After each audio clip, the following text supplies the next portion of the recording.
Hey everybody, and welcome to Generally Speaking, the podcast that bridges the worlds of pop culture and personal development. I'm your host, Jennifer Snook. I'm so happy to be here with you guys today. I hope everything has been going well in your world. Things have been fine in mine. I do have a whole lot to tell you guys about, though. I'm going to try to keep the tears to a minimum, I promise. But there is a lot to talk about. Before we dive in, if you're watching this on YouTube, please make sure you reach out and smash that subscribe button. I would appreciate it. But there is a lot to talk about today, you guys. Starting with the fact that yesterday I went to the dermatologist. My kids have me on this, Mom, you got to get to the dermatologist thing. And so I went to the dermatologist yesterday. They checked 5 spots on my body. One of them they wanted to do a biopsy of, but to be honest, I just wasn't mentally prepared to be cut into yesterday. I know it's just a tiny little slice, but anyway, I wasn't up for it. I pussed out. I fully pussed out. But I'm going back Monday. I'm going back to have it biopsied. It's right here. It's this little spot that my mother always says, what's that little spot? I had 5. There was only 1 suspicious one, so I'm considering that a win. Also, right after I finish shooting this pod, I'm going for a pap smear. Exciting news, I know, but I'm behind and I have to get it done, you guys. I've got the allergist and the cardiologist next week, so I'm ticking all the boxes. And honestly, it is not fun. I hate the fucking doctor. But when you have these underlying health conditions, you have to stay on top of this shit. You honestly don't have an option. So anyway, I made all the appointments. I'm getting it all done. And now we are moving on. And now you guys, we have to talk about McBee's for a second. We're not going to recap it today, but I just have to ask you guys, have you been watching and are you cracking up? So I'm telling you, I know I've told you guys that the guys in that show remind me of so many of the guys that I grew up with. Well, get this, you guys. I'm doing some research and Steve McBee and my high school boyfriend share the same exact birthday. I mean, the similarities are just so wild with this family. And then I was watching, did you guys see, it didn't make the cut on the show, but did you guys see on TikTok or Instagram all of those videos of Cole McBee dancing? When Cole McBee drinks, he dances, and I don't mean just dances, but this inner dancer comes out of him where he thinks that he has all the moves. And I have to tell you guys, it is so hilarious because the exact same thing happens to my brother Brian when he drinks. That exact thing happens to him. And he not only thinks that he is the best dancer, but then that he can tell everybody else how they need to dance. And it is so funny. And he firmly believes that he is the best dancer. And sorry, just saying, not so much, but we let him believe it. I think the same way that they let Cole believe it. And it was so funny in one of those scenes, Stephen McBee says to him, listen, if you keep doing shit like this, I can't protect you. And he just doesn't care. He is in his groove. He is feeling it. And I got to say, I love it. It's the same way I feel about my brother. When I watch my brother just in that dance groove, it just kills me. It gets me like nothing else. So funny, so dysfunctional. I'm not saying they're not completely dysfunctional, but honestly, I love them. And then when I listen to that mother, the way she talks about her sons in relation to her ex-husband, I'm telling you, it is my family to the nth degree. Speaking of families, I know I mentioned you guys that we were planning that big, huge birthday bash for my mom, the big blowout that we were going to do. But now she said that she doesn't think she has the energy for that. And she'd rather just go and spend time together by a lake. So we're going to a lake house. We're going to Lake Nacimiento. We're going for 5 days. We're going to all hang out. It's going to be my mother's beaches getaway, if you know what I mean. You all know that reference to beaches. So yeah, I'm so happy that we're all going to be together, or at least most of us. I don't think my sister's coming because she doesn't. Well, whatever. We're not going to get into that. But anyway, we're going to be there for 5 days. And you know what we're going to do, you guys? If you've been around since the very beginning, you will remember that right when I started this pod, we went to Austin and I did a family episode. I did a family pod from Austin.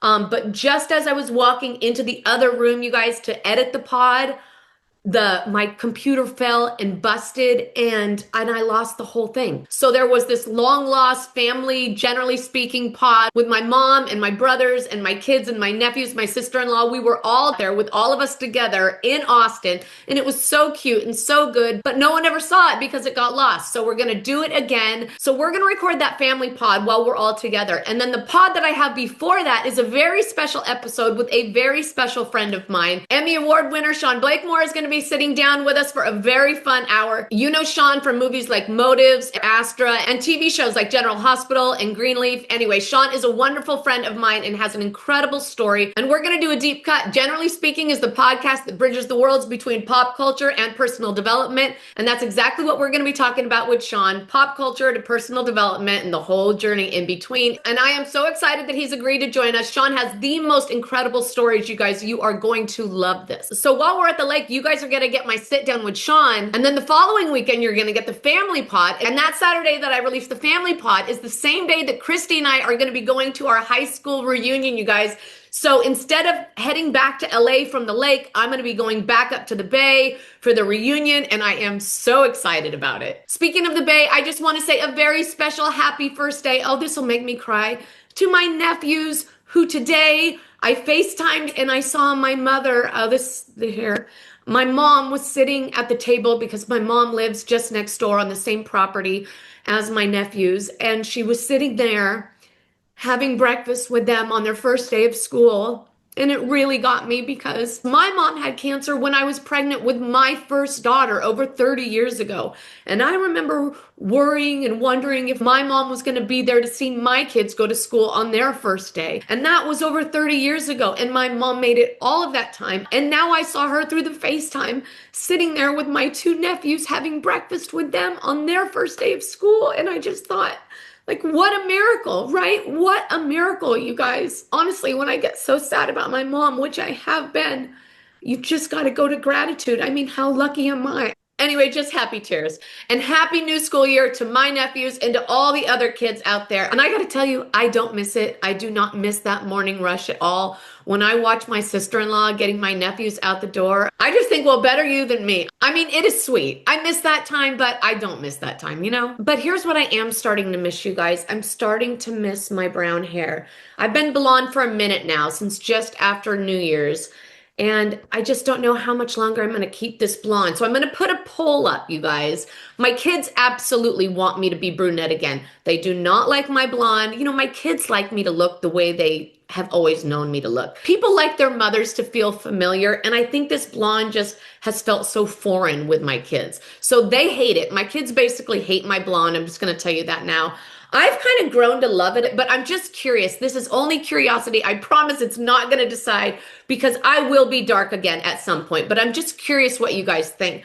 Blonde or brunette? I'm going to put that poll up in the community, you guys. You can answer there. You can also answer in the comments down below. So let me know. And if you need a reference, there will be brunette pictures of me on the community tab. So if you've only known me as blonde, go check that out before you cast your vote. I'm pretty sure that my whole family hates it blonde. There's been a comment or two, except my nephews don't hate it blonde. My nephews actually like it because they're blonde. And my nephew told me, Auntie, I like it blonde because you look like me. And I got to say, I like it for that reason too. Oh, my family, you guys, I'm telling you, pray for us on this trip. It is going to be a lot this whole, I'm calling it the beaches trip. And I think so much of what we're going through right now is just the fact that we know from our perspective, we can see my mom and we know that she's on the sunset journey. So I think we're all just wanting to be like super present with her during this. But my mom doesn't really want to be present. She's just like going about life in her head like everything is just fine and not realizing that we have indeed turned a corner and that we need to slow down and we really need to savor, this time together. But my very sweet, wise daughter said to me, Mom, you can't expect Grandma to be present for something that she's not ready to be present for. So if in my mom's head, she's not ready to come to grips with the fact that this is where we're at, then she can't be there for us in that capacity. You know, she can't be more present for us than she can be for herself. And that's just the truth with anyone. So I have to, and we all have to, you know, wade through this week at the lake, I guess, with just cautious optimism and just take it for what it is and not get disappointed in what we want it to be and And anyway, I don't know. I don't know. It's going to be a lot. Pray for me. Pray for the family. And speaking of families, you know, the family that needs some prayers right now are the Beckhams, because things really are bending with the Beckhams, out of shape. You know, their oldest son, Brooklyn, married that Nicole Peltz. And when those two got together, everything was fine up until the wedding. And then there was all of that drama surrounding the wedding dress. And I think Victoria was hurt by the fact that she didn't, that her new daughter-in-law didn't wear one of her designs. And then there was all this back and forth about the why and what really happened. And then for a minute, it looked like there was some kind of real family unity and they were doing things together and they were taking pictures at all of these events. Well, now you guys, I'm not sure if you saw, but also PS, it's important to know that that the daughter-in-law comes from major money, maybe even more money than the Beckhams have. So there's no like disparity, there's no wealth disparity. So it's not like one family can give this couple more than the other family can, because they are both loaded. Her family even more so. So get this. Brooklyn and Nicola had been pulling away from the Beckhams. They did not go to David's 50th birthday party, and there were a few events for them to show up to, and they just didn't go. They haven't been seen with the Beckhams in ages. And then just the other day, I'm online and I see this picture of the two of them at what looks like a wedding, what looks like their wedding. And come to find out, this is a vow renewal, you guys, a vow renewal between the two of them. And guess what? No Beckhams in sight, not a single Beckham around, only her family, all of these romantic pictures of the two of them with her family. And I mean, it was quite a public statement. It was quite a public statement with, this is who we're siding with, this is what we're doing. And then her best friend came out and made all of these disparaging statements about the Beckhams, said that they were controlling and they were manipulative and all of these horrible things. And she basically said that their son Brooklyn was doing what was right for his mental health by getting away from his family.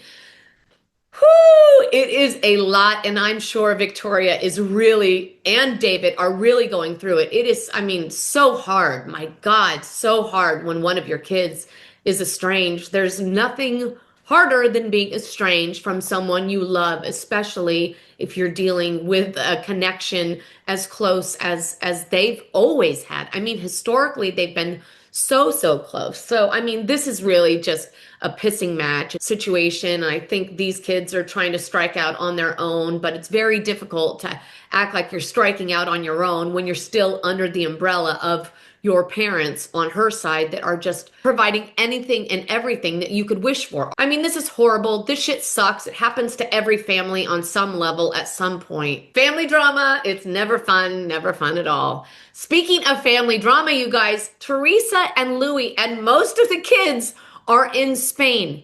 In Spain, I'm not sure how they're affording it. Maybe Teresa's special forces money. I don't know. But anyway, they were there with some guy. I looked him up on Instagram and he is a digital marketer. Surprise, surprise. Hopefully it's a job for Louie, because as it stands now, Teresa doesn't have one. We finally have word, you guys, on what's happening with Jersey. It is finally taking shape. We all heard what Joey Gorga said at that softball game. We all heard the secret slip. But now Margaret Josephs has come and dropped a huge bomb. Margaret dropped a post on her Instagram with a picture of her next to the Wicked Witch with a caption that says, "The witch is back." And if that isn't telling, I mean, this was not subtle. This was not accidental. This was Margaret making a very loud statement that she is ready to take her place at the table. And she's not making any bones about it, because the witch is back.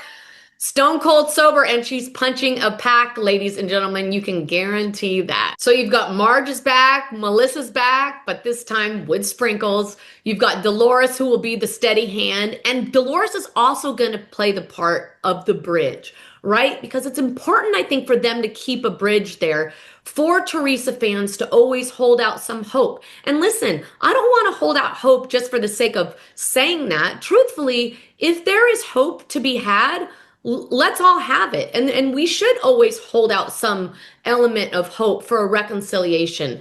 I mean, I don't know if that's ever going to happen with Louie around, but I can tell you that Teresa misses her brother. At the core of who she is, she misses that connection. She loves him and she misses him, and I know she does. She just doesn't have the guts to admit it. So if the two of them and their families can ever find any resolve, then it's important to have a bridge there that can make that happen. Because let's face it, in the perfect world, we would all want Teresa back on the show. It's not like we wanted Teresa off the show just because. It wasn't a just because. There were a million reasons leading up to this. And the fact that she's actually married to Screwy Louie, in my opinion, was the determining factor. And Teresa, we all really hope that your love bubble was worth your entire livelihood. I've said it before and I'll say it again. I am a champion of change, and I honestly don't think it is ever too late to turn it all around.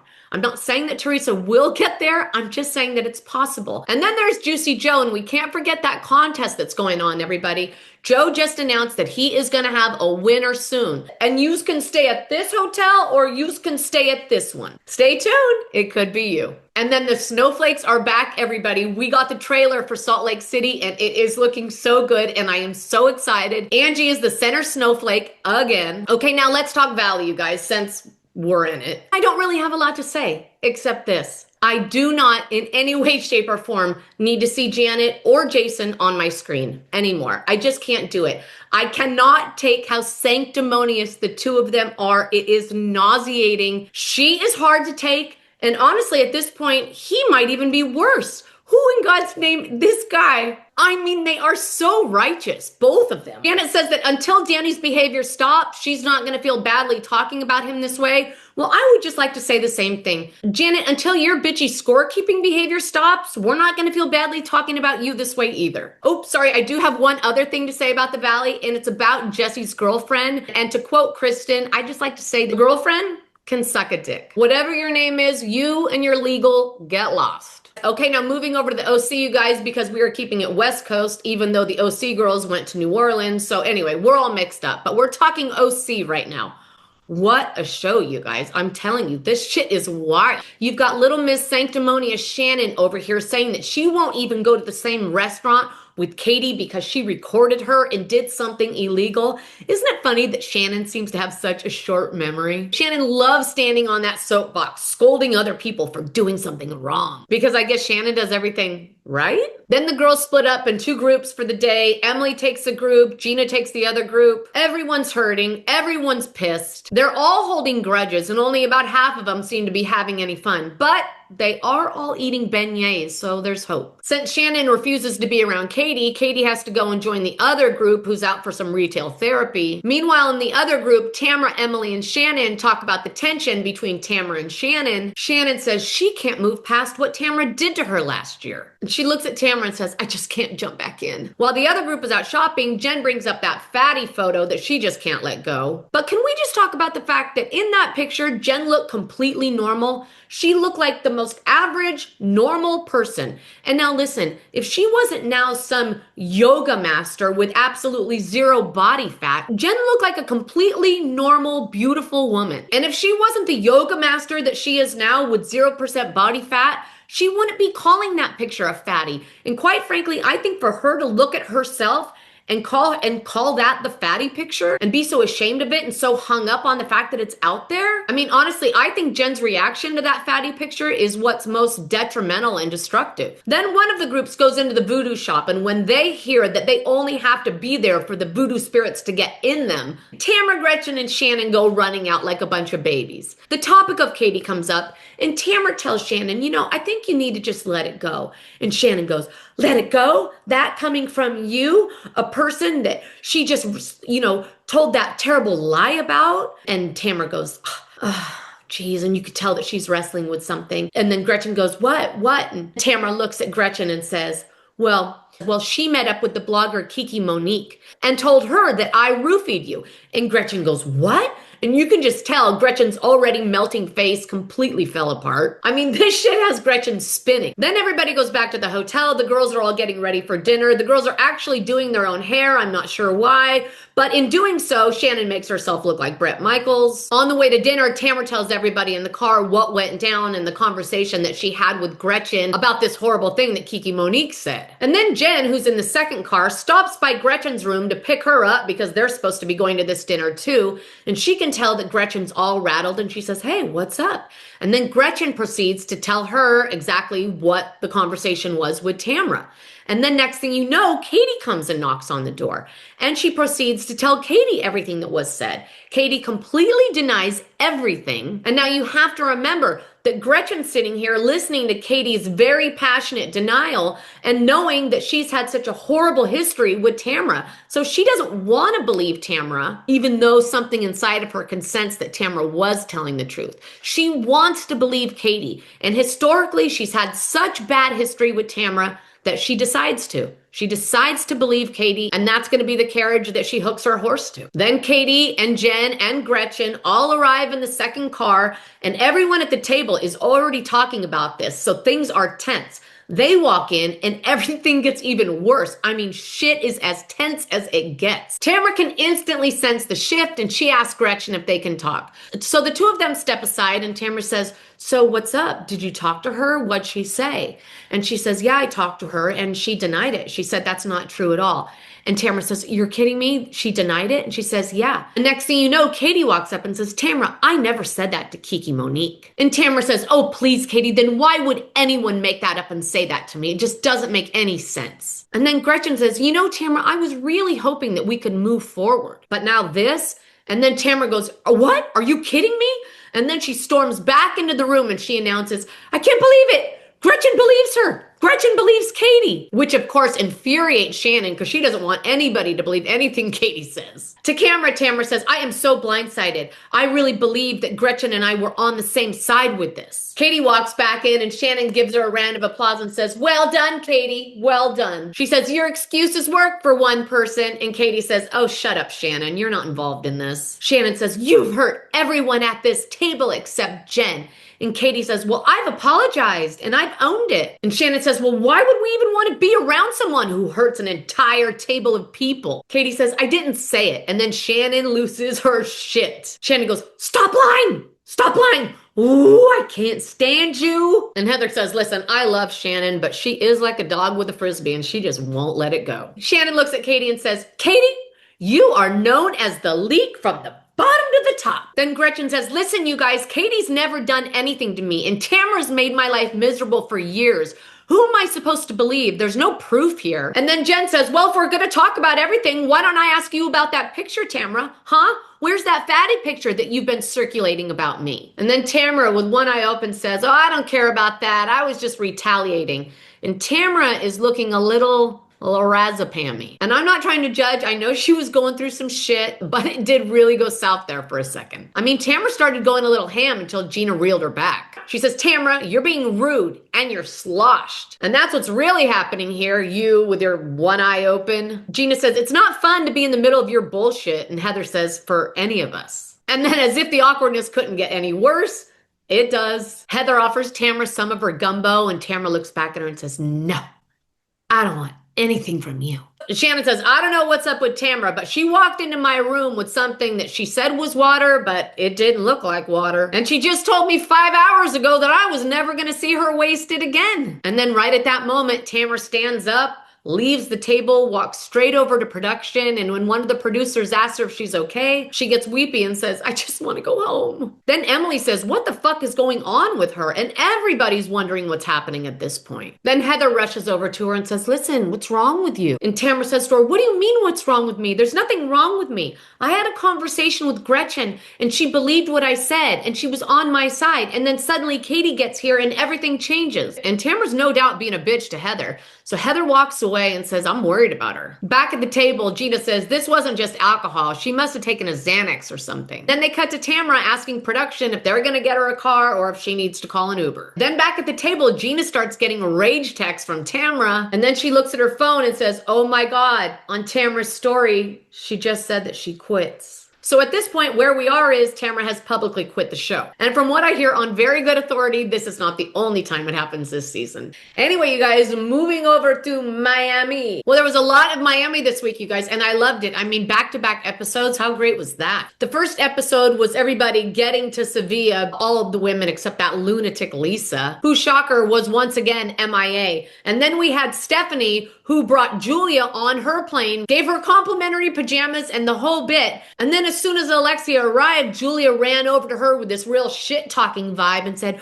"Oh, we were just talking about you." And there's something just sneaky about Julia. I don't know what it is. Something feels sneaky to me. It wasn't what she said to Alexia, actually. It was just the way she said it. Then they all go to dinner and they get into it. And that's when there was that scene between Alexia and Stephanie where Alexia says, "You're threatened by my confidence." And she says, "You're not even confident. You just like to pretend like you are. I'm Alexia Nicola." It was like Clash of the Titans, and that little Stephanie's a hot pocket. Then that dingling Lisa finally bops in after it took plane, trains, and automobiles to get her there. She doesn't apologize. She doesn't even address her tardiness. She just twirls in and expects everyone to move on. But she is on time the following morning when all the women are meeting up to get ready for their day out on the town. I mean, she's like the first one there, and when people ask her, "Hey, how was your day yesterday? What took so long?" She said, "Yeah, it took me a long time to get here. I had to do all these things and jump through all these hoops." And then Larsa just cuts through the crap and goes, "Weren't you in St. Bart's?" And come to find out, she does admit that the reason why she missed her flight and the reason why she was nearly a day late is because she was with her boyfriend in St. Bart's, staying at a $100,000 a night hotel, and she couldn't leave because she keeps her commitments. Then the group splits into two. One of the groups goes and gets fitted for their flamenco dresses while the other group goes off and eats. Meanwhile, in the background, Marisol is secretly putting together a surprise birthday celebration for Stephanie. While the girls are out eating, they order oysters and champagne, and Kiki tries to choke one down but ends up barfing it back up. Apparently she doesn't like to swallow big things. But there's other more pressing things that are bothering her even more, which is the fact that Kiki discloses that she's getting a lot of pressure from her family in Haiti to sponsor a bunch of her relatives to bring them over, and she's feeling the pressure. She was happy to do it for a few, but then if you help a few, everybody else wants help too, and she just doesn't know which way to go. And then they even started giving her death threats. I mean, death threats, can you imagine? But it just goes to show their level of desperation. Then Marisol takes her group out for ice cream, and everyone is just transfixed by Larsa's long, loud licks. That's what Marisol called them, at least. And then she went on to say, "I guess now we know exactly how it is that Larsa makes the big bucks." And after their ice cream visit, they walk over to that flamenco dress store where the other girls were earlier. And while they're there, Alexia announces to everyone that she is indeed wearing her ring again. On the way there, Larsa and Lisa get into it about whether or not Lisa is still following Marcus. Lisa gives Larsa a whole bunch of bullshit reasons about why she still is. And then Larsa says, "You know, that's fair, but I just want you to know that if that's the case, I'm not going to be friends with you anymore." Marisol says to Lisa, "You know, you really shouldn't be following Marcus anymore." And Lisa says, "Well, did you hear about all those things that she said to me?" And then she grabs her phone and she starts pulling up her notes app and she starts reading. She said, and Marisol goes, "Are you taking notes? What are you, a stenographer now?" And now it's time for the big spiritual flamenco that we've all been preparing for, right?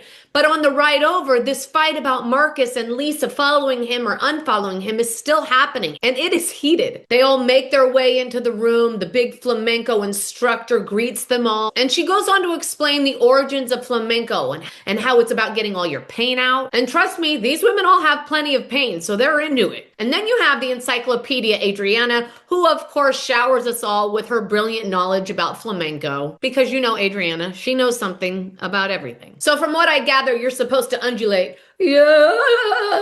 I'm just kidding. Totally kidding. I mean, pain is their middle name. So they are into it because they want to get it out. So it's a flamenco party and everyone's undulating and then it's the final formal night. Almost all of the women are wearing red, except the few who don't know how to follow directions. They all get to the restaurant and they head to the bar. where Larsa tells some of the girls that she's been getting these crazy text messages from Lisa's boyfriend, Jody. Larsa's pissed. She says, look at this. They're so long, I can't even read them. And at this point, she doesn't even want to be around Lisa. And then a few minutes later, Marisol's giving this beautiful speech to the table, and Lisa's phone starts going off, beeping like crazy. And so it fully interrupts the moment. And Lisa announces to the whole table that this is actually her attorney and that she only has an hour to respond with some formal response for a legal matter regarding her kids. So Lisa stands up and leaves the table, and Larsa goes, well, here we go again. Larsa goes, I think I'm just gonna go home. I mean, this is ridiculous. She comes way late. She doesn't even apologize. She doesn't even address it. She won't unfollow my ex. She hijacks everything. And as Larsa's talking, Lisa comes back into the room, so Larsa just turns and addresses her directly. She looks at her and says, you know, I'm done with you.